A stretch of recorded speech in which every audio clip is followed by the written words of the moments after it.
Did you know that we live in an era that processes reality different than our parents and grandparents? In fact, every generation has a particular lens by which they see reality. And history tells us that those lenses change over time. The lens that our generation currently sees reality through is called postmodernism. Do you know what postmodernism is? No. Do you know what postmodernism is? What's your definition before I answer anything? Think of truth like a baseball game. At bat, the umpire calls the strikes. In the pre-modern era, an umpire called the plays as they were. Strike one! In the modern era, when humans believe man-determined truth, an umpire would call him as he sees him.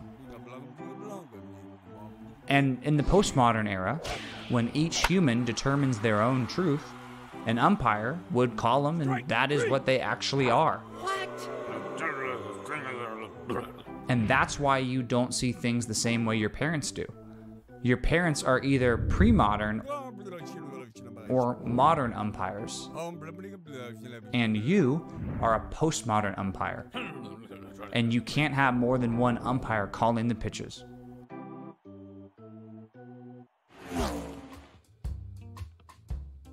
Pre-modernism was the idea that, we got truth from God. I'm of Christian faith, so I believe truth came from God. Whatever that God was or gods were, the gods told us the truth, and that was largely dominant in the cultures before the Enlightenment.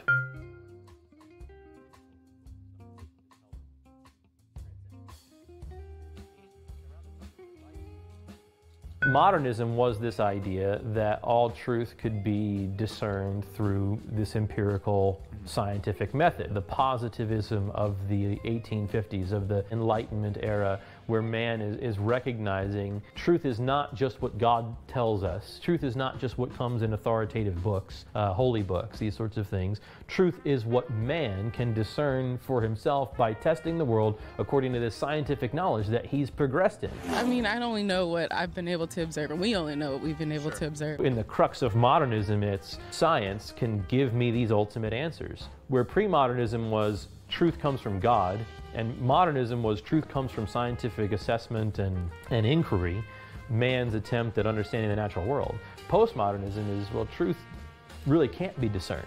Truth, as we've understood it, as this notion of objective reality, it doesn't fit. They're saying, hey, truth is what you think it is. Truth is what this group or subgroup or community decides it can be. So one culture has their truth and another culture has their truth, and they could be objectively contradictory, but that's fine. Leave them alone. That's just them. That's just what they prefer. Eventually, it denigrates from subgroup to subgroup, cultural group to cultural group, to individual to individual. Everyone perceives the world differently, so it doesn't matter.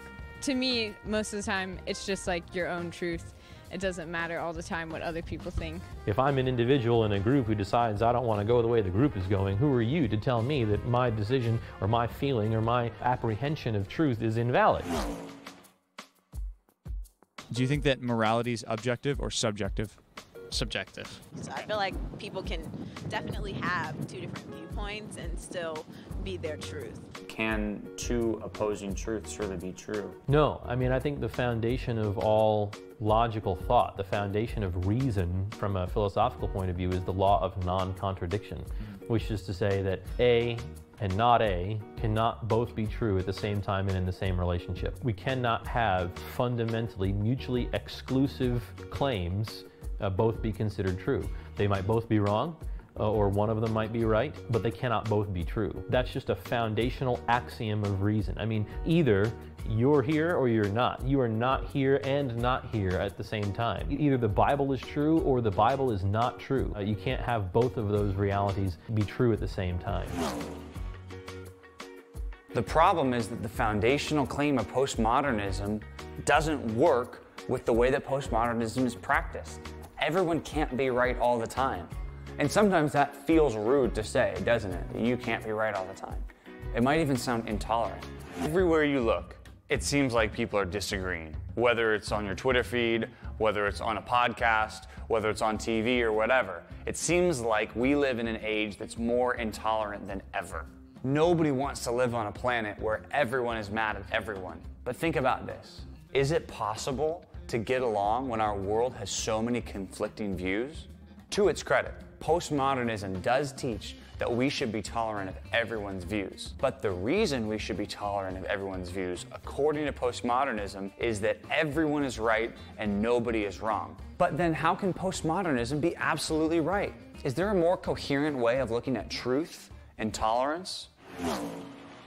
Is it really intolerant to say that truth is exclusive and it can't be determined differently person to person? Tolerance, doesn't mean all truth claims are equally valid.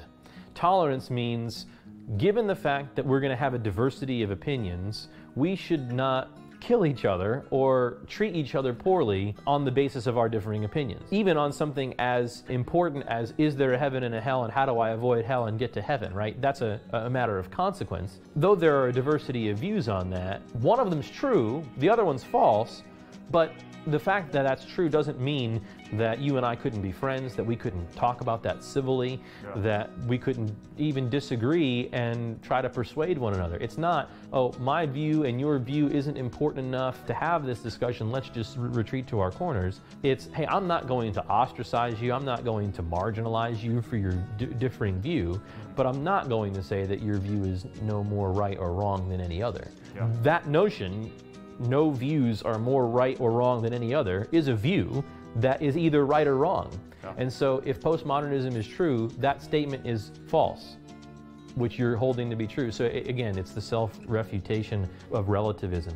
Whatever you believe is your truth, that's what the truth is. So if you're a Christian and you believe praying every day and being holy is going to get you to heaven, I believe that's what's going to happen at the end of your life, as opposed to a different religion where they don't believe such in like a more established God, then they just believe in karma. I feel like whatever you believe in and whatever your true belief is what the truth is, because you have to live in your own truth. Here's the problem with that seemingly polite sentiment, live your own truth. Not only can it not sustain itself logically, it doesn't work out practically. Observation number 1. In order to tolerate another human, there has to be an actual disagreement or difference of opinion. If our opinions don't clash, I'm not actually practicing tolerance. Observation number 2.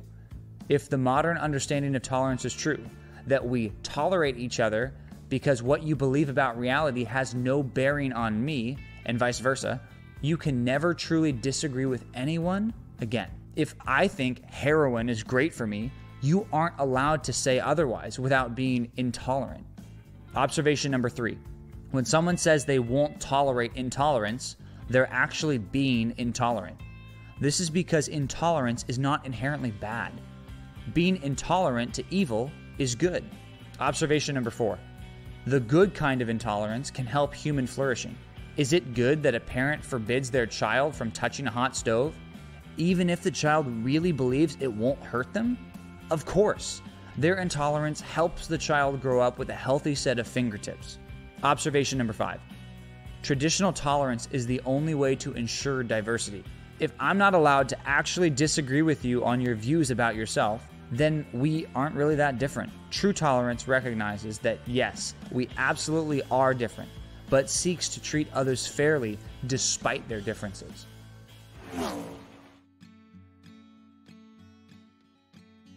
If I said to you, Christianity is too intolerant of other religions, what would you say?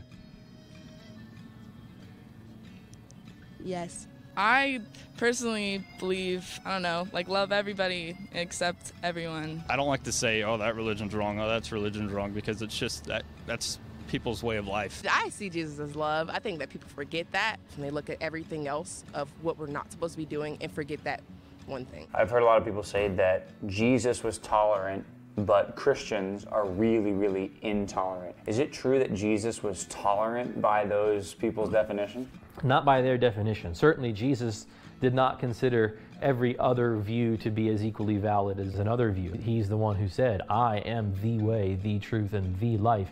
No one comes to the Father but by me. Certainly he welcomed all to him. He ate with sinners and he associated with those that the religious elite, held themselves aloof from. But he called those people to repentance. So here's Jesus, the intolerant, according to the definitions of the day, saying this lifestyle, this view is wrong and is not as valid as the other. You may say, oh, I don't like that guy, but that's Jesus. Don't fool yourself into thinking you're following the Jesus of the Scriptures, the Jesus who is, by sort of portraying him as some sort of radical beatnik who just wants to, hey, we're all just cool, man, let's all hang out together, that's all good, don't worry about it. Come, follow me. Leave what you're doing in the fruitless wandering of your own self-determination. Come, find life and truth in me and following me and being a disciple of mine. The Bible shows us that Jesus is actually an example of tolerance. Jesus never compromised the truth, but he was willing to lovingly correct those around him.